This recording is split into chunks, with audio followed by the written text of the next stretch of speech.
Monday आ गया friends. Monday मतलब दोबारा से जैसे ऑफिस वालों का मंडे टू फ्राइडे जॉब शुरू होता है, ऐसे ही एक होम मेकर का, एक हाउस वाइफ का शुरू हो जाता है मंडे टू फ्राइडे का जॉब रूटीन। मेरा भी शुरू हो गया है। सब लोग ऑफिस चले गए हैं। अब सबसे पहले वापस से शुरू कर रही हूँ, बेडरूम की क्लीनिंग से शुरू करती हूँ। मैं फिर सैटरडे संडे में क्लीनिंग नहीं करती हूँ, जो रूटीन वाली हुई ना बस उतना ही करती हूँ।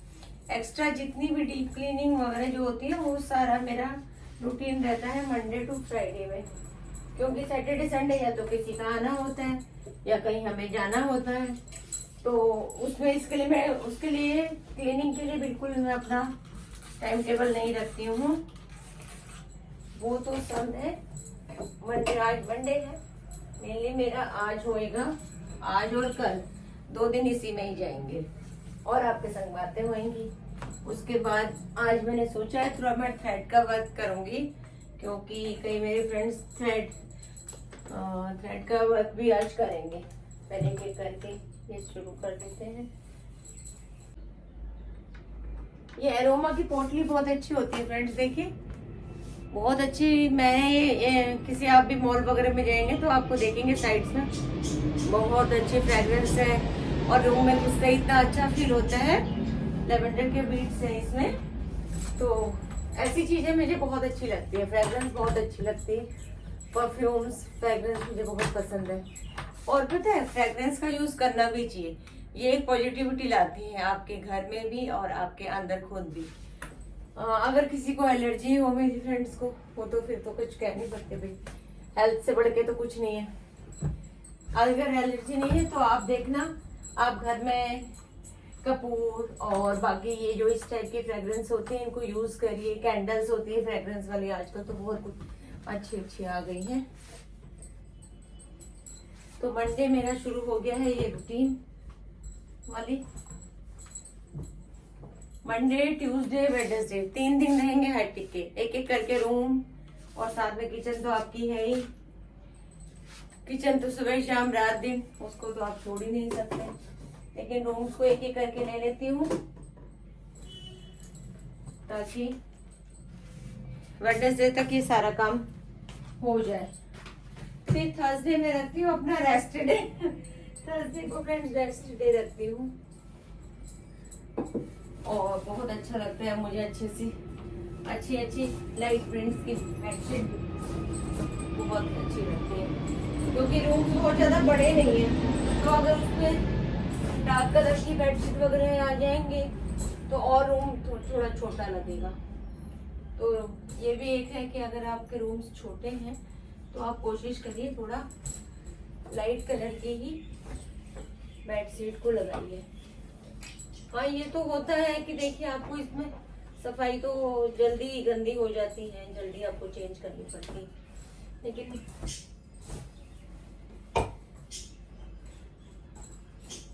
वीक में चेंज करती हूँ मैं, वीक में ही चेंज करती हूँ। इतने छोटे बच्चे नहीं है तो मेरे 4-5 दिन तो आराम से चल जाती हैं। और बेडशीट को अच्छे चलाने के लिए अब मैं हमेशा अंदर से एक बेडशीट और रहनी चाहिए, जिससे कि दिन भर अगर आप बैठे हो और हमारी किट्टू भी है तो और कुछ डस्ट वस्ट उड़ रही है तो आप सोते समय के लिए बिल्कुल क्लीन बेडशीट रख सकते हैं, जो कि आपके अंदर फिक्स रहते हैं।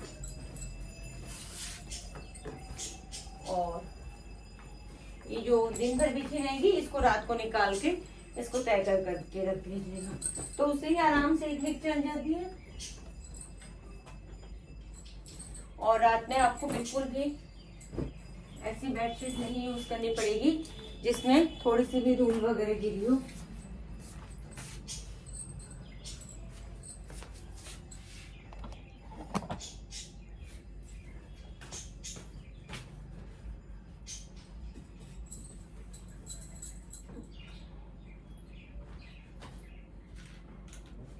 जिंदगी में काम से ही घर गृहस्थी है, काम है तो घर गृहस्थी है और इसी में आनंद है, इसी में टाइम पास है, नहीं तो क्या करें।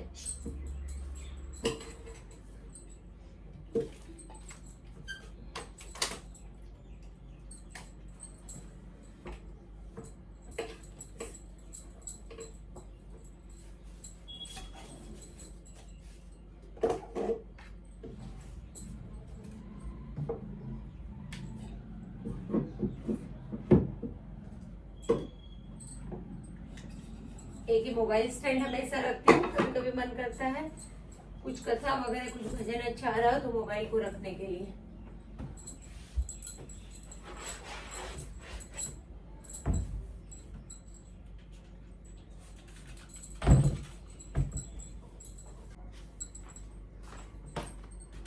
ऐसे ही रूटीन काम करते करते आपसे बातें करते करते टाइम का पता ही नहीं चलता। अभी इन सबको सेटिंग करते करते ही मेरा 1-1.5 घंटा बीत जाएगा। उसके बाद आलू मेथी की सब्जी बनानी है, शाम के लिए पनीर बनाना है, तो उसकी तैयारी भी थोड़ी बहुत कर दी है। सब कुछ मुझे ये रहता है कि इवनिंग 5 बजे तक मेरा सारा काम फिनिश हो जाए बस, क्योंकि थोड़ा टाइम अपनी बुक्स पढ़ने का भी निकालना मुझे बहुत जरूरी है। जिस दिन कुछ नहीं पढ़ा तो ऐसा लगता है कि आज कुछ अधूरा रह गया, दिन कंप्लीट नहीं हुआ।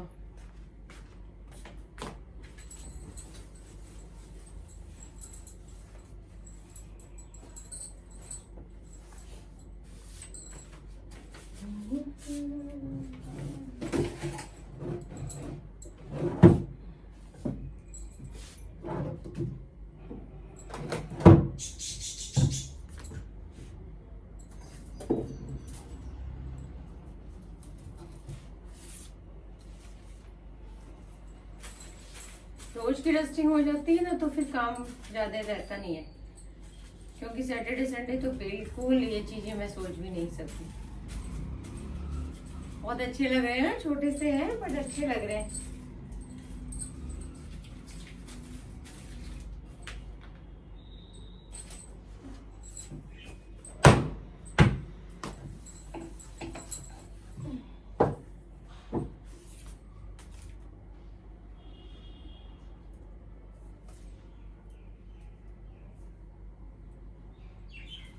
ये बास्केट जब वैष्णो देवी गए थे वहां जम्मू से शॉपिंग करी थी।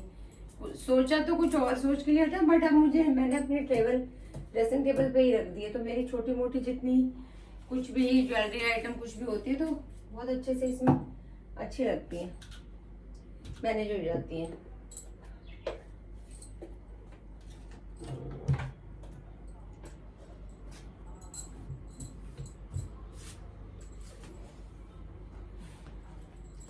अब ऑलमोस्ट ये देखिए हमारे अंकल आंटी भी कैसे वेलकम करते रहते हैं, सब मुस्कुराते हुए। ये मैं एक बार ट्रेड फेयर गई थी फ्रेंड्स, तो वहां से लाई थी, बहुत क्यूट लगे थे मुझे। ऐसी ऐसी चीजें मुझे बहुत पसंद है। और ये तो हमारा जो ये लविंग बर्ड्स का पेयर है, ये बहुत पुराना 25-30 साल पुराना पेयर है। और इस तरह मैं इसमें कपूर डाल देती हूँ। ये नाइट बल्ब और कपूर दोनों इसमें बंद होता है, बहुत अच्छी फ्रेग्रेंस, पूरे घर में पॉजिटिविटी रहती है। और देखिए देखने में भी कितना अच्छा लग रहा है ना। अब इस रूम की मैं कर चुकी हूँ पूरी क्लीनिंग। आप जाके थोड़ा लगता है कि चलिए एक रूम हमारा क्लीन हो चुका है।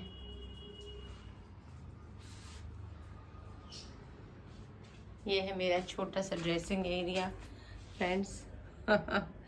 बस यहीं पे अरेंज कर रखा है सारे इन 2 ड्रॉज में ही। किट्टू मैडम हमारी ऐसी है, और उसे पता चल गया कि मैं वो रूम साफ कर चुकी हूँ तो जाके वहां बैठेंगे। आप सोफे का ये वाला कॉर्नर कम यूज होता है तो इसका बेड हम यहीं पे लगा के रख देते हैं।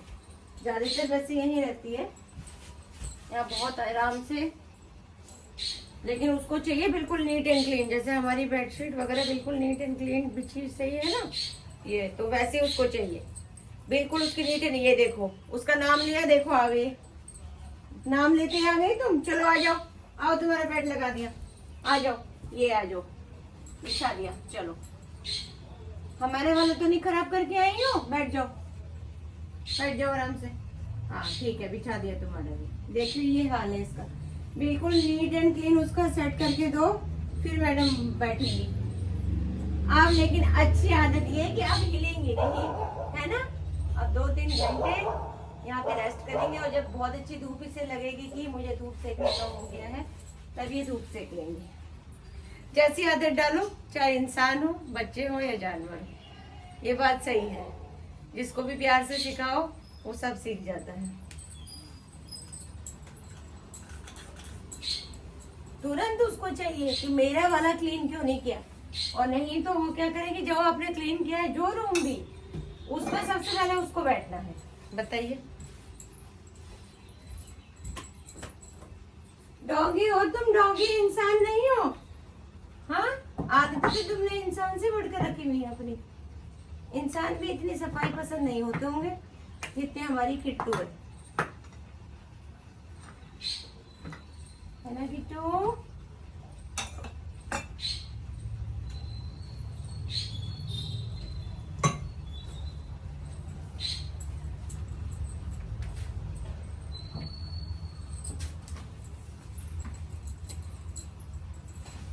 जय राम श्री राम, जय जय राम, जय राम श्री राम, जय जय राम। अगर आपके घर में कुछ ऐसी बुक्स है फ्रेंड्स, धार्मिक बुक्स है, तो आप उन्हें किसी ऐसी बंद अलमारी में मत रखिए जहाँ वो किसी की नज़र में नहीं पड़े।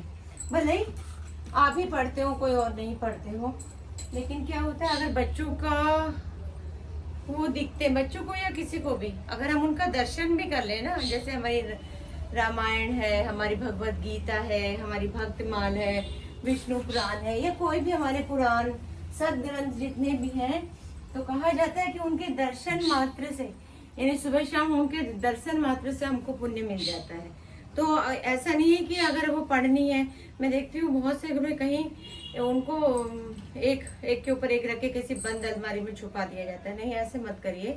उन्हें झाड़ पोंछ के, उन्हें अच्छे से सलीके से, भले ही आपको भी हो सकता है टाइम नहीं मिले, और ऐसा नहीं है, मुझे भी रोज, मैंने तो थोड़ा चलो टाइम निकाल कर एक बांध रखा है अपना टाइम, लेकिन नहीं भी पढ़ पाते तो इनके दर्शन, इन पे हमारी जो नजर पड़ती है, श्री रामचरितमानस, श्री शिव पुराण, या जो भी आपकी, तो उन बुक्स के ऊपर नजर पड़ने से भी हमारे को उनका पुण्य प्रताप मिलता है। ऐसा मैंने जो कथा सुनती हूँ उसमें सुना है, कोई मुझे नहीं पता है ज्यादा, लेकिन हाँ, इतने बारी इतने सदगुरुओं से ये बात सुनी है तो ये सत्य तो होगी। और मुझे बड़ी खुशी है कि मैंने इस चीज को मेंटेन कर रखा है। और बच्चे भी आते जाते देखते रहते हैं, अरे मम्मी और ये बुक्स आप कब ले आई, ये नई बुक्स ले आई। और अभी आपको एक चीज और दिखाती हूँ, ये फ्रेंड्स गीत गोविंदम नई बुक्स मैंने ऑनलाइन मंगाई, क्योंकि यहाँ पे ना नजदीक में मुझे लग नहीं रहा था मुझे ऐसी बुक स्टॉल मिलेगी जहाँ ये मिल पाएगी। देखिए गीत गोविंदम, मैं इसके बारे में पढ़ रही थी, अब इस चीज में तो मुझे उल्टा आपको दिख रहा होगा, ये दिख रहा है मुझे सब, ये जयदेव की लिखी हुई है, और जो बहुत बहुत पुराने संस्कृत के महाकवि गीतकार कवि रहे हुए हैं, मतलब कि संस्कृत में गीति नाटिका वो लिखते थे। एक्चुअली मैं लिटरेचर की स्टूडेंट है, तो इन चीज़ों को जो मेरे भाई बहन इस लिटरेचर के होंगे वो बहुत जल्दी जयदेव जी को समझ जाएंगे। और मैं तो अभी कुछ टाइम से वीडियोस वगैरह देख रही थी, तभी बुक्स के बारे में सर्च करती हूँ। तो गीत गोविंदम मैंने पता नहीं कभी सिलेबस में होगा, ऑनर्स में या एमए में कभी होगा, तो इतना ध्यान नहीं है, अब तो बहुत साल हो गए, लेकिन ये सच में बहुत पढ़ने लायक बुक्स है। और मैंने इसका अभी आधा एक पेज ही पढ़ा है, तो ऐसा लगा कि पढ़ती ही जाऊं। तो अगर जो मेरे फ्रेंड्स बुक्स के शौकीन हैं तो एक बार वो गीत गोविंदम लेके जरूर पढ़ें। और अगर कोई पढ़ चुके हैं तो प्लीज मुझे इसके बारे में बताएं, इसके बारे में मुझे बिल्कुल, क्योंकि ये ऐसा है कि रहस्य वाली बुक है, मतलब कि मैं जितना इसके बारे में जान रही हूँ मुझे और जानने का मन कर रहा है। तो कोई मेरी तरह इस तरह बुक्स का दीवाना है तो वो प्लीज मुझे बताए इसके बारे में। अभी तो बस इतना ही मालूम है कि इसमें 12 चैप्टर है और उसको 24 कविताओं में बहुत अच्छे से श्री कृष्ण भक्ति का, श्री कृष्ण भक्ति, श्री कृष्ण जी, राधा रानी जी और उनकी सखियों, उन्हीं का ही प्रेम प्रसंग, विरह, इंतजार, इस सब का ही इसमें वर्णन है। और बहुत ऐसा है, बिल्कुल आपको पढ़ के, जब भी मैं पढ़ रही हूँ इसके गीत गुनगुना भी रही हूँ, लग रहा है कि बिल्कुल साकार सामने हो जा रहा है। और भी इसके बारे में बहुत रोचक बातें हैं, वो बताऊं तो इसमें कृष्ण जी, राधा जी और उनकी सखियों का वर्णन है, सखियां कैसे, और बताते हैं इसमें कि कुछ इसके जो 2 चैप्टर है वो कृष्ण भगवान ने स्वयं आके इसमें कंप्लीट करी है। जब कवि जयदेव परेशान हो रहे थे, उनके मन में जो भाव आ रहे थे वो उसको किस तरह से लिखे इसे समझ नहीं पा रहे थे अपने भावों को, या उन्हें अपने भावों को लिखना बहुत अजीब फील हो रहा था। ऐसा लग रहा नहीं रहा था कि यह मुझे लिखना चाहिए, लेकिन भाव बार बार भगवान, देखिए भगवान की प्रेरणा से ही हम सब करते हैं। जो भगवान में रम जाएगा या उसके साथ जिनकी प्रीति हो जाएगी या जिनको वो प्रीति अपनी दे देंगे, तो उन्हें ये एहसास जरूर होगा कि ये बार बार मेरे मन में विचार आ तो रहे पर ये सही नहीं है, ये गलत है। जब कभी हम ऐसे असमंजस में पड़ जाते हैं तो भगवान स्वयं आके उस स्थिति को संभाल लेते हैं। तो इतना तो बस मैं जानती हूँ, यानी पढ़ चुकी थी पहले ही। तो जब जयदेव जी इस ऊहापोह की स्थिति में थे कि बार बार इस तरीके के भाव आ रहे हैं और मैं इसे लिखना चाहिए नहीं लिखना चाहिए, क्योंकि कोई भी चीज अब काव्य है, जैसे कई बार हमारे मन में आता है ये बात भी आपको बता दे, फिर मन में ये भी आता है कि अरे ये तो पब्लिकली जा रही है, तो ये बताना क्या सही रहेगा या नहीं सही रहेगा। तो जब आप सही है, स्पष्ट है, सच्चे हैं और बिल्कुल ऑनेस्ट अपनी बातें कर रहे हैं, तो कई बार आपके मन में आता है भाई बता दो।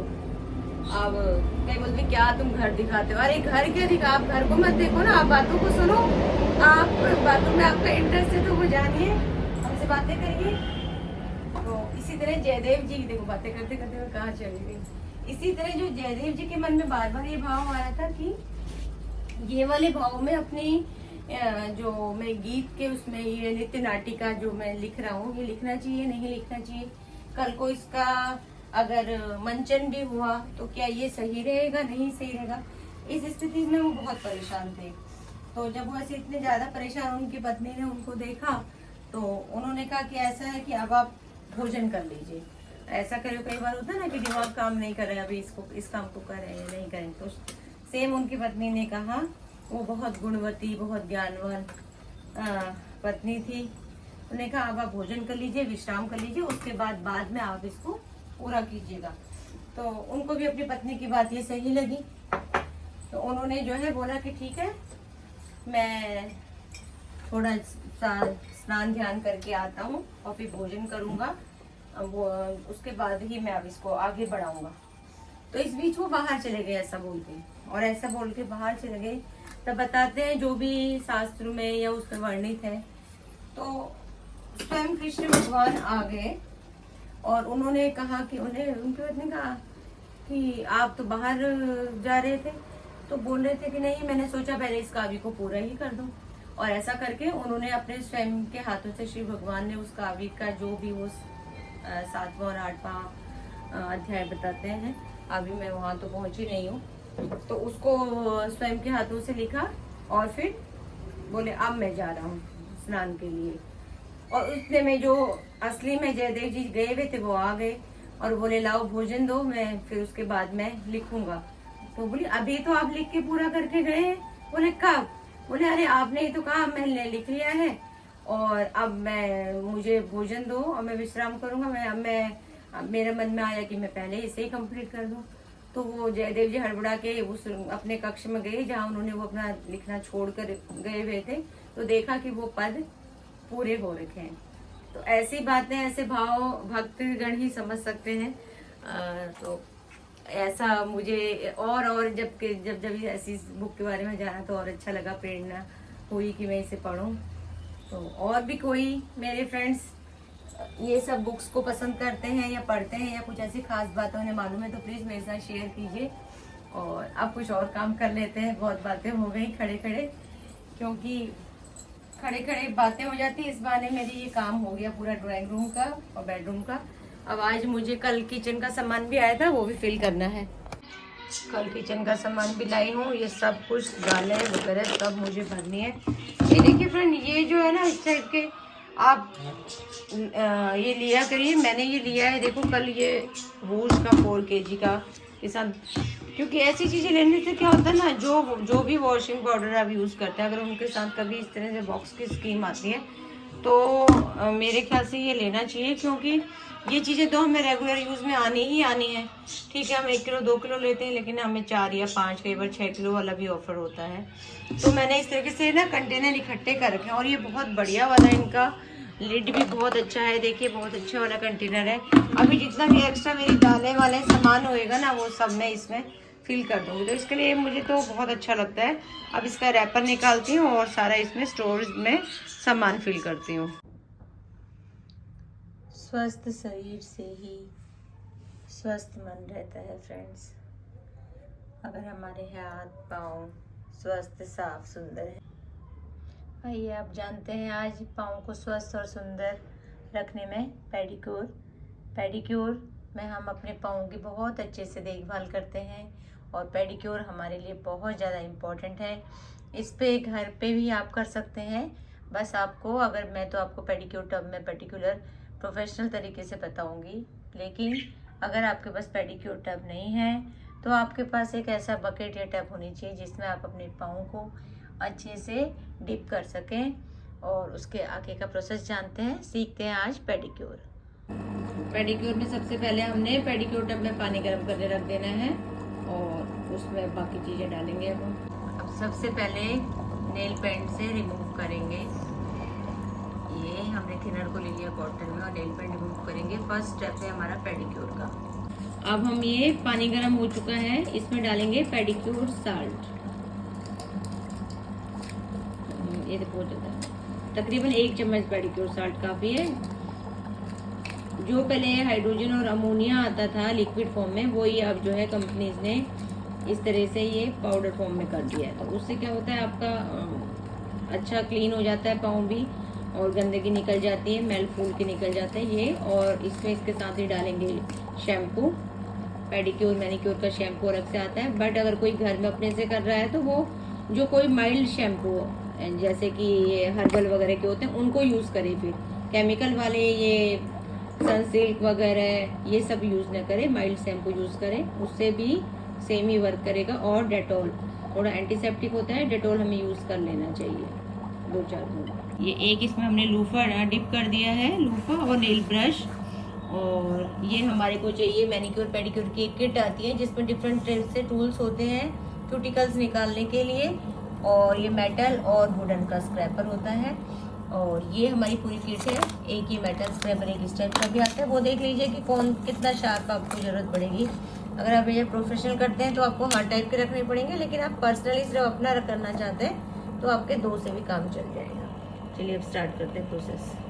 पानी गर्म होने के बाद पाँव को इसमें 10 से 15 मिनट के लिए डिप कर देना चाहिए, क्योंकि जितना पाँव हमारा अच्छे से डिप होएगा उतना ही हमारा जो है पाँव अच्छे से क्लीन हो जाएगा। और हमारी एड़ियाँ फटी हुई हैं मेरी, जो कि अभी हो रखी है, जिसके लिए मैं स्पेशली इस चीज़ को ले रही हूँ, तो वो बहुत अच्छे से क्लीन हो जाएगी। अब नेल पेंट रिमूव करने के बाद इस तरह से हमें नेल्स को अच्छे से क्रीम से कवर कर देना चाहिए। उससे क्या होता है, क्यूटिकल्स जो हमारे बड़े हुए होते हैं वो सॉफ्ट हो जाते हैं और हमारे नेल्स भी बहुत अच्छे से क्लीन हो जाते हैं। और इसके बाद हम पाँव को डिप कर देते हैं 10 से 15 मिनट, 5 मिनट, जैसे आपके पाँव की कंडीशन है। अगर आपको बहुत अच्छी क्लीनिंग चाहिए, एड़ियाँ ज़्यादा फटी हुई हैं, तो ज़्यादा देर तक आप क्लाइंट के डिप कर देंगे। अगर कम है तो कम, लेकिन 10 मिनट तो एटलीस्ट। जी, अब ये हमारे क्यूटिकल कटर और पुशर, ये 2 आइटम इसमें यूज़ होंगे हमारी किट से। ये पुशर है, पुशर दिखाना थोड़ा सा। हाँ, ये कटर है, इसमें वी शेप का एक कटिंग, और ये पुशर है। तो ये इसमें 2-3, वैसे तो 4-5 टूल्स होते हैं इस किट में, लेकिन 2 मेनली इसमें यूज़ होते हैं। पुशर बहुत ध्यान से नेल्स की जो ऊपर की लेयर्स होती है, जो फूल भी जाती है और जो क्या कर हो जाती है, हमारे नेल्स को कवर कर देती है, उसको क्यूटिकल कटर से काटना बहुत ज़रूरी है। अदरवाइज धीरे धीरे जो लोग पेडिक्योर की वैल्यू नहीं समझते हैं, तो जब वो स्किन, जो बड़ी हुई स्किन हमारे नेल्स को कवर कर लेती है, तो हमारे नेल्स को ऑक्सीजन मिलना बंद हो जाती है। धीरे धीरे हम नेल पेंट बस यूज़ करते रहते हैं, रिमूव करते रहते हैं, लेकिन इस क्लीनिंग पेडिक्योर प्रोसेस पे ध्यान नहीं देते। और क्या होता है, धीरे धीरे वो हमारे ऑक्सीजन नेल में से नेल डेड होने लग जाते हैं, किसी के रफ हो जाते हैं, किसी के आप देखेंगे पीले पड़ जाते हैं। तो पेडिक्योर उतना ही इम्पोर्टेंट है पैरों के लिए जितना हमारे फेस के लिए एक फेशियल। तो इसमें अभी अब धीरे धीरे आप देखेंगे इस प्रोसेस को। पेडिक्योर बहुत ज़्यादा इम्पोर्टेंट है। आप इस तरह से खुद से भी कर सकते हैं, बट खुद से थोड़ा सा डिफिकल्ट होता है, बट एक बार आदत बना लें तो आप धीरे धीरे बैठ के इसे कर सकते हैं। और क्लाइंट के तो जिसको करना है। वो देखिए धीरे धीरे चलाना होता है, बहुत धीरे धीरे से। और जो ऊपर की ये स्किन दिख रही है इसको रिमूव कर देते हैं। ये एक्सेस स्किन होती है, ये बढ़ जाती है। जैसे हमारे नेल्स बढ़ते हैं उसी तरह ये भी बढ़ती है, और ये बहुत हाथ और पैर को खराब कर देती है जब हम इसको नहीं रिमूव करते। अब एड़ी को क्लीन करने के लिए मेटल स्क्रबर लगाया जाएगा, जिससे जितनी भी एड़ी की डेड स्किन है वो निकल जाएगी। इसको हमने शैम्पू वाले पानी में ही करना है, और ये जब क्लीन हो जाएगा उसको पानी से वॉश करके फिर हम जो है वुडन वाला स्क्रैपर, जो ब्लैक वाला होता है जस्ट लाइक रेगवा टाइप, उससे करते हैं तो ये स्किन हमारी पूरी तरह स्मूथ भी हो जाती है। अब मेटल स्क्रैबर यूज हो गया, अब ये दूसरा फाइलर यूज हो रहा है। आज के लिए मेटल में आ गया, अदरवाइज इसको वुडन स्क्रैपर किया जाता है। इससे आपका पाँव पूरा क्लीन हो जाएगा। ये प्रोसीजर होने के बाद स्क्रब करेंगे और मसाज के स्टेप आपको दिखाऊंगी। अब ये ले लिया स्क्रब, अब स्क्रब से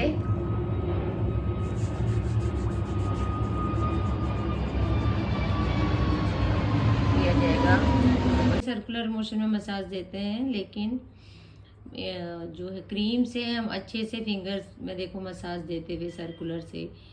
और ये देखो जब कोई दूसरे करता है तभी इसका आप रिलैक्स फील कर सकते हो, लेकिन अगर आप खुद से अपना करना चाहते हो तो इस तरीके से अपनी उंगलियों में एक एक उंगली को फंसा के वी बना के आप इस तरह से एक मसाज ले सकते हो। ये मसाज के कई स्टेप्स होते हैं, और एक बेसिक मैं आपको बता रही हूँ।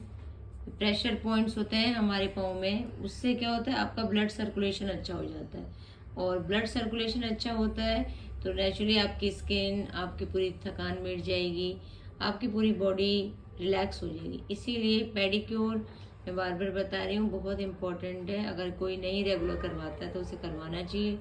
नहीं जा सकता है तो खुद से मैं ये आसान तरीका बता रही हूँ, आप अपने कर सकते हैं।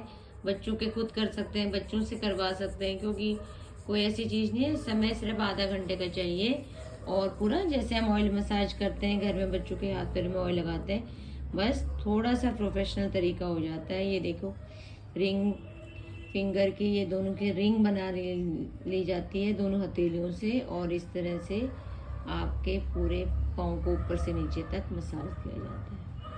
तो ये पूरा इस तरह से ये स्टेप आपका ये है। इसमें रबिंग है, आप पूरे अच्छे से इस तरह से, ये हमारे ब्लड सर्कुलेशन को एक्टिव करने के लिए है। ये देखिए ये नीडिंग हो गई, मतलब कि इसमें आपको कई फिंगर्स के ही कई स्टेप्स होते हैं। इससे आप 5 से 10 मिनट अपने टाइम के अकॉर्डिंग मसाज करिए, then your pedicure is complete.